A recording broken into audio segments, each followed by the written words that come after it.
हाथ रख के बोलिए कि मैं जो बोल रही हूँ क्या वो झूठ है। आप दिल पे हाथ रख के बोलिए, आप खुद अपने दिल पे हाथ रख के बोलिए।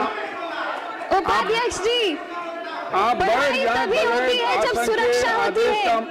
हमारे नीतीश कुमार जी ने समझा कि बिहार के बच्चों को किताब के साथ साथ सुरक्षा भी चाहिए। आप जानते हैं मैं एक कलाकार भी रही हूँ।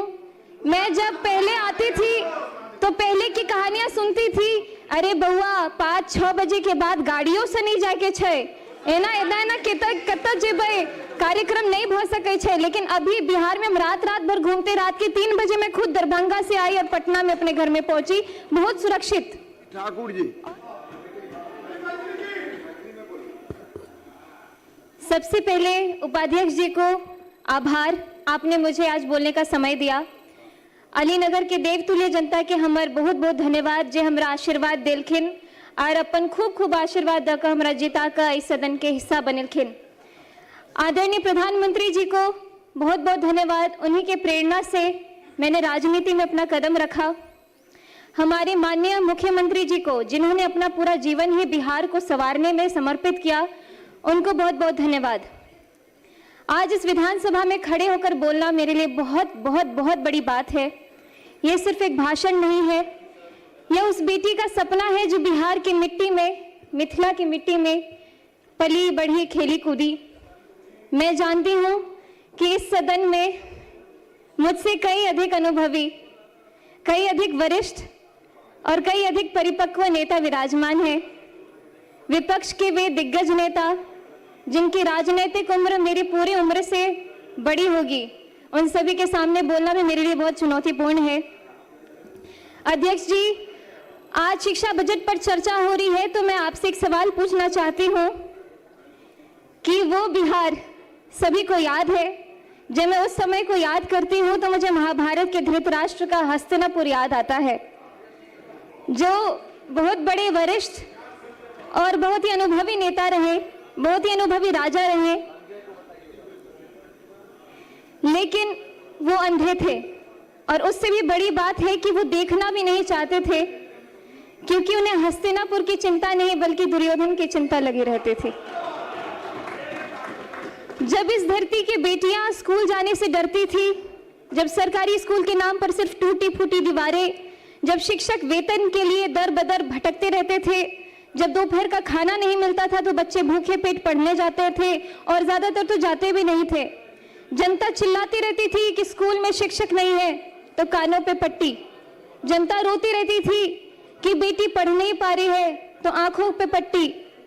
और जनता कहती रहती थी कि बिहार पिछड़ रहा है, तब भी इनका दिल नहीं पसीझा। बिहार में 2005 से पहले ऐसा ही अंधेरा था। स्कूल में ताले, पढ़ाई लिखाई नहीं, बजट आता था लेकिन बच्चों तक पहुंचता नहीं था, रिपोर्ट में विद्यालय थे लेकिन जमीन पर घास उगती रहती थी। और हमारे विपक्ष के माननीय साथी जो आज बड़े गंभीर मुद्रा में यहाँ बैठे हुए हैं, आप सभी इस दौर के साक्षी रहे हैं और ये भी कह सकती हूँ कि आप सहयोगी भी रहे हैं, लेकिन हम उन्हें दोष नहीं देते हैं। हम तो बस इतना कहना चाहते हैं कि जो बीत गई सो बात गई, लेकिन इतिहास गवाह है। भले ही बिहार की भोली भाली जनता वो दौर भूल जाए, लेकिन इतिहास कभी नहीं भूल सकती है, ना ही वो कभी माफ करेगी। 2005 में एक नवोदय हुआ, नया सूरज उगा। माननीय उपाध्यक्ष महोदय जी, 2005 में बिहार की जनता ने एक ऐतिहासिक फैसला किया और उस फैसले का नाम था नीतीश कुमार। महाभारत में जब युधिष्ठिर राजगद्दी पर बैठे तो उनके राज में धर्म की स्थापना हुई, न्याय आया और प्रजा सुखी हुई।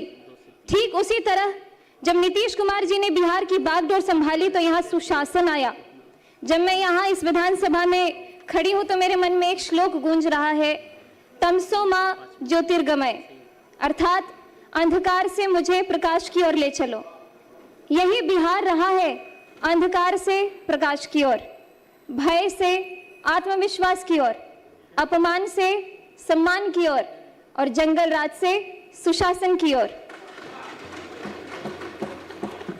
उपाध्यक्ष जी, नीतीश कुमार जी ने एक ऐसी योजना शुरू की जिसने पूरे देश को चौंका दिया, मुख्यमंत्री साइकिल योजना, जिसके बारे में सभी ने बात की है।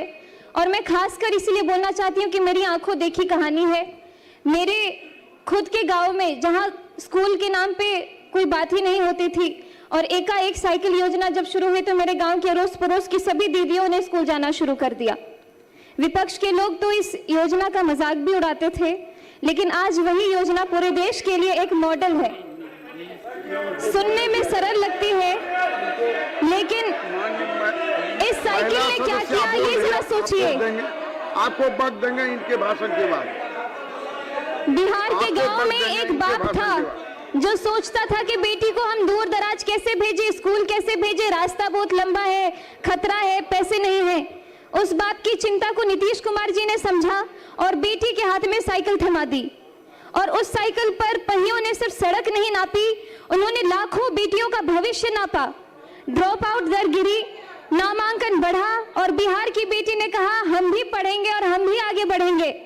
मैं भी उदाहरण स्वरूप बिहार के लोकतंत्र के सबसे बड़े मंदिर में आज आप सभी के बीच में खड़ी हूँ। अगर मैं 2005 को देख करके ध्यान करके 2005 से पहले की बात करूं तो संभावना भी नहीं था कि मैं यहाँ पे खड़ी होती या फिर कोई ऐसी उम्मीद मेरे अंदर जगती। बालिका साक्षरता 33%, मतलब 3 में से 2 बच्चियां हमारी अनपढ़ रहा करती थी। टोका टोकी नहीं। उस दशकों की अव्यवस्था के कानून ने न जाने कितनों की जवानी छीन ली। आप सभी तो उसके खुद साक्षी रहे हैं। लगभग 2 दशक बिहार शिक्षा से वंचित रहा। कई पीढ़ियां इसका दंश आज भी झेल रही है। बीडीओ साहब, आप खुद अपने दिल पे हाथ रख के बोलिए कि मैं जो बोल रही क्या वो झूठ है।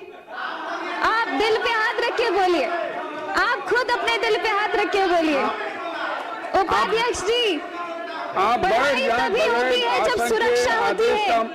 हमारे नीतीश कुमार जी ने समझा कि बिहार के बच्चों को किताब के साथ साथ सुरक्षा भी चाहिए।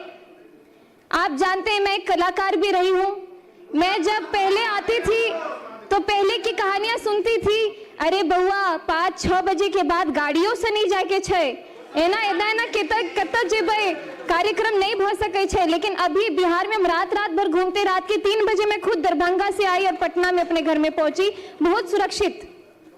और शराबबंदी से लेकर महिला सुरक्षा के लिए बड़े बड़े कानून तक हर कदम पर नीतीश कुमार जी ने अरे आप सुन तो लीजिए मेरी बात। बेटियों के पक्ष में खड़े होकर हमारे माननीय मुख्यमंत्री जी ने निर्णय लिया है। और आज जब मैं बिहार के सबसे युवा विधायकों में से एक इस सदन में खड़ी होकर के बोल रही हूँ तो न जाने आपको क्यों इतनी दिक्कत हो रही है। माननीय उपाध्यक्ष महोदय जी, अब आते हम आज के बजट पर और मैं यहाँ में बात करूंगी इस डबल इंजन की जिसने बिहार की शिक्षा को नई ऊंचाइयों तक पहुंचाया है। अपना भाषण कंक्लूड करें। तो मुझे आंकड़ों पे ज्यादा बोलने की जरूरत नहीं है, मेरे सभी साथियों ने बहुत ही जोरदार तरीके से ऑलरेडी अपनी बातें रख दी है। लेकिन मैं अपने क्षेत्र की कुछ जो स्कूल है उसके ऊपर ध्यान देना चाहूंगी, क्योंकि हमारे क्षेत्र के जितने भवन बने हैं स्कूल में, अब तो तेजी से इतने सारे स्टूडेंट्स रोल इन कर रहे हैं कि हमारे लिए भवन की भी कमी हो रही है। तो इसलिए मैं चाहूंगी कि जिस तरीके से शिक्षा के ऊपर बच्चों का भी इतना आकर्षण बढ़ते जा रहा है, लगातार सब लोग अपने दाखिल करवाते आ रहे हैं, तो उस हिसाब से भवन के कमरे भी और बढ़वाए जाए।